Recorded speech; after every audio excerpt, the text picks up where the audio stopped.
Hello. Oh, only 27 minutes. I only have 27 minutes left on my camera because I've been recording so much, so clearly I need to go delete some things. But, welcome. Peace and love.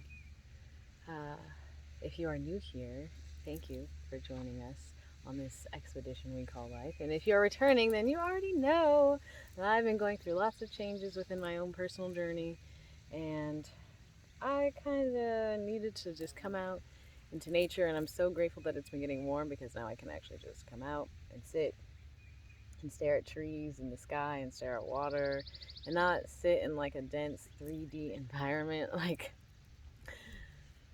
I don't know if this video is going to be like specifically for Capricorn risings and Aquarius risings. I might just put that in the title because I know some of you guys will have Uranus transiting your fourth house like I do right now, which is just like such an interesting experience to have because it's right now, the Uranus is at 12 degrees, which is the exact degree my fourth house starts at. So like lots of like shaking up and divine discontent and illuminations. And so like trying to create a space to create in my home environment and trying to, with this Virgo full moon energy, getting myself structured enough with a daily routine, a weekly routine, a monthly routine, flowing all of these things together so that I can continue to be of service to myself and of service to the service of the collective, and to service of others in my home environment. But I'm kind of having difficulties processing this right now. I'm not gonna lie. It's kind of today was definitely a day where I felt like I was gonna lose my mind if I was in the house any longer. And so I just needed to get out. And typically for me, like my south node is in, sorry, I keep doing this to my eye because I think I have an eyelash in it. I clearly need to drink some more water. I'm just going to try not to blink a lot. I have my south node in Gemini. With the south node in Gemini, those are the things that you're comfortable doing, you're familiar doing. Please go away, red ant. Please don't be curious. Stomp, stomp, stomp. I'm not stomping on him, I'm just hitting the ground so the vibration will make him want to go away from my big, scary vibration. I thought this was an antless place. Silly me. Hopefully they won't bite me. Boom, boom, boom, boom, boom, boom, boom, boom. Okay. Anyway, what was I saying? As you can tell, definitely feeling this energy. I mean, I have Uranus in my first house and Neptune. For anyone who's watching who's a Capricorn, Aquarius rising, who's in my age bracket, you might most likely have that there too. But I'm kind of just letting some of my mad scientist out, because if I don't let it out, who knows what's going to happen. So I'm just kind of letting more of my like inner dialogue out. I lost my amethyst earring, which I don't find to be, just a coincidence. I've been definitely needing to sit and meditate, and I haven't been having that time the last couple of days because there have been things happening every morning where I've been sectioning off my mornings to sit, ground, create my egg, and then go into meditation, and I have been getting blocked in doing that. 333 though on the camera, so thank you, Spirit. I am moving more into doing that, and I know meditation isn't just always sitting to receive the meditation, or to receive in that form of meditation. It's not always just sitting. You can go on a bike ride, you can dance. There are moving meditations. There are many ways to be meditative, so I think I'm just having to learn to bend in the wind, which I do often, is what I'm finding. But let me get back to the South Node Gemini point. So with my South Node being in Gemini, the South Node represents some things that we're comfortable in doing.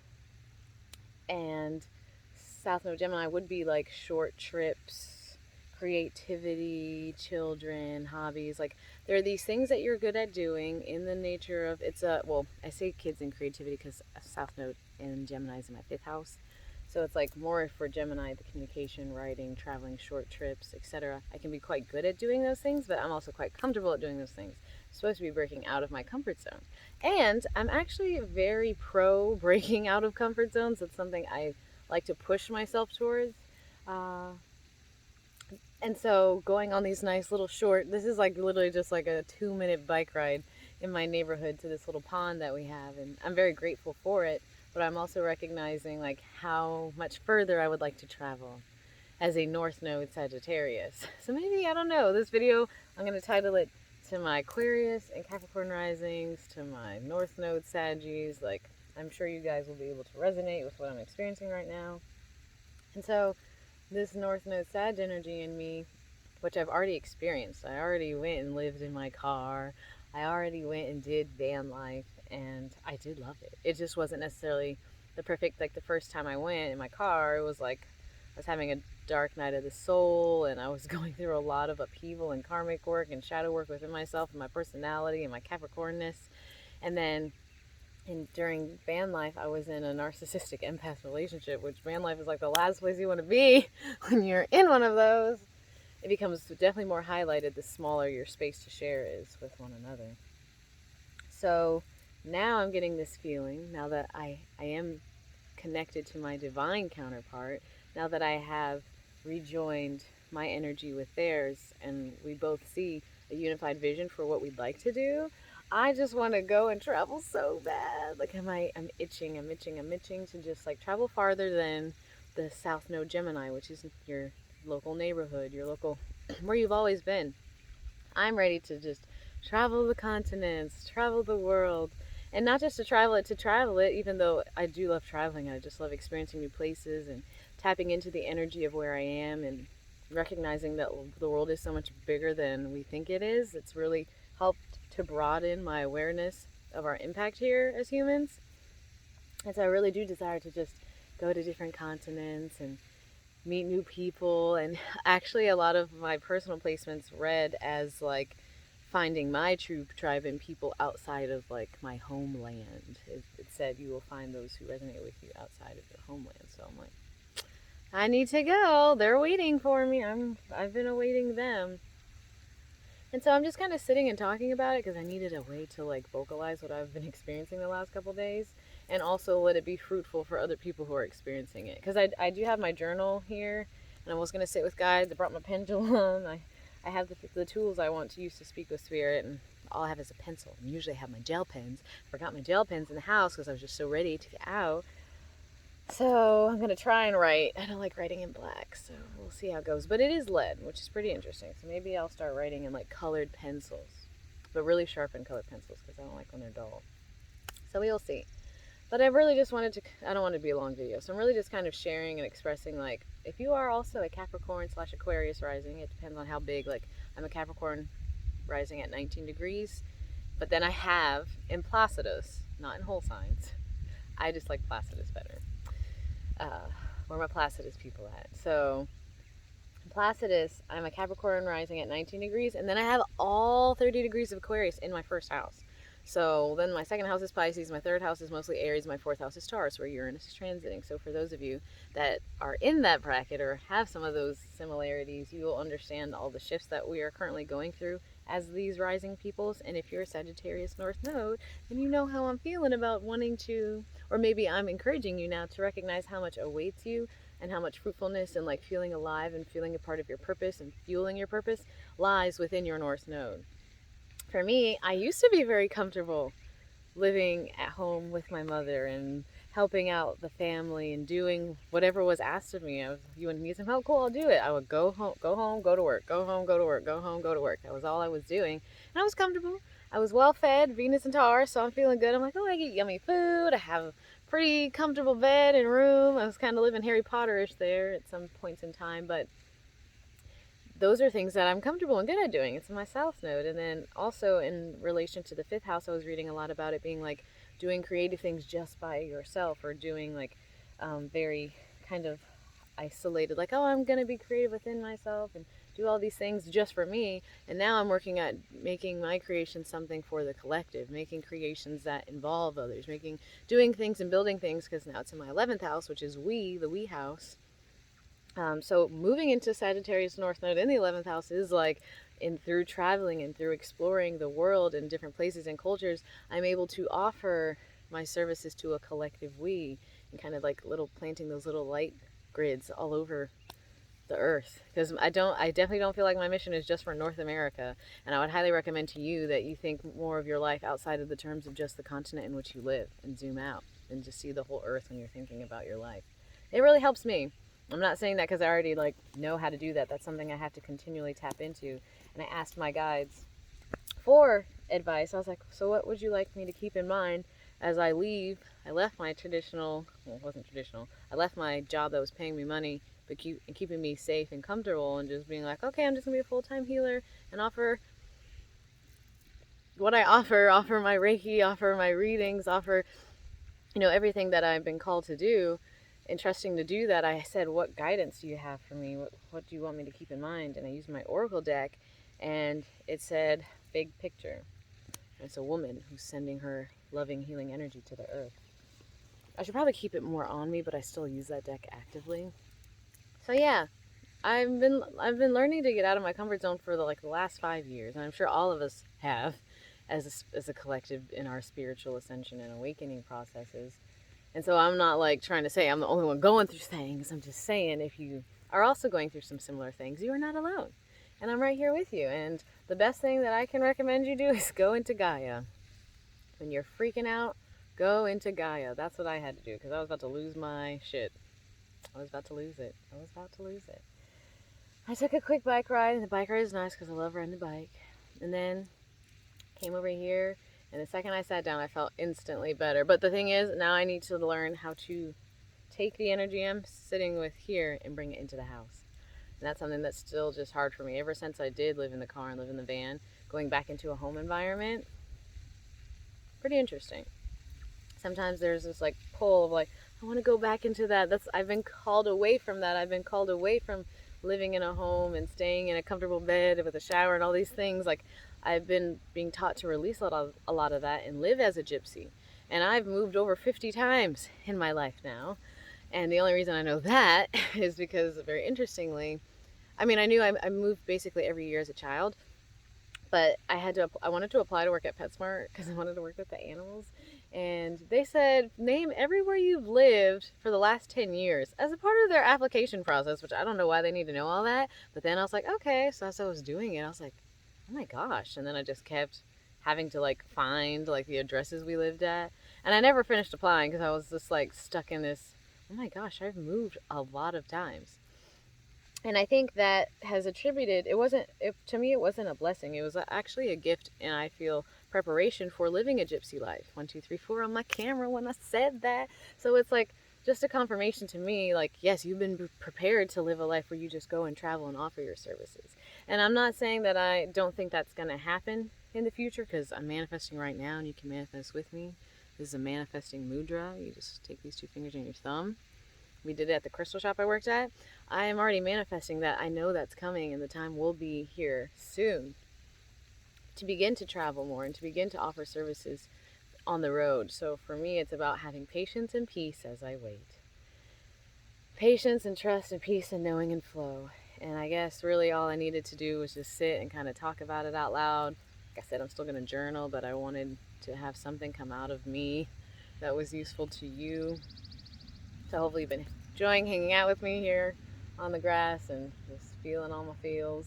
This is a little bit more candid than I usually am, than I have been. And that's just because when I'm doing my light language videos, or I'm doing any of, oh, a spider. What are we weaving? When I'm doing those videos, I am just surrendering my vessel, my channel, and allowing spirit to flow through. But right now, this is just me talking to you. This is just Persephone talking to you. So this is just Lisa talking to you. And so there are a lot of things that I'm just kind of processing. And I share a lot more personal stuff on Patreon because, like I said, I'm not interested in being projected upon through YouTube. That's just not something I'm signing up for. So there are things I like to share on YouTube that I know will be helpful. And then there's a real personal, hey, we're changing this and shifting this, which I would like to keep within my little star family. So that's just is what it is. But I am really just grateful for the ability to, as I used to be very kind of weird about technology, and I've definitely had to learn to use it more as a tool and recognize it as a tool versus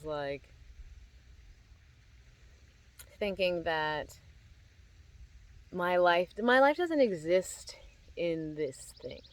It's not like I go into my phone to tap into my life. This is my life. This is the life that I'm experiencing, and then I can share it through here. And so that's what I've really had to learn to do, because when I first was using technology, it was really trippy for me. So it feels nice now that I can kind of just understand, like, oh, I'm just talking to a friend right now. I'm just sharing some of my thoughts, and I know they're going to resonate with someone and help somebody else. And I can just be myself as I'm recording, because who's going to interrupt me? Who's going to stop me from saying what I want to say? Nobody. And that's definitely something I've experienced in the flesh, is not feeling like I can be myself or say everything I want to say or feel everything I want to feel or do what I want to do, dress how I want to dress. Like, so many limitations to a Capricorn Aquarius rising with Uranus, Neptune, and Saturn transiting my first, or not transiting in my first. Pluto and Saturn are transiting my first.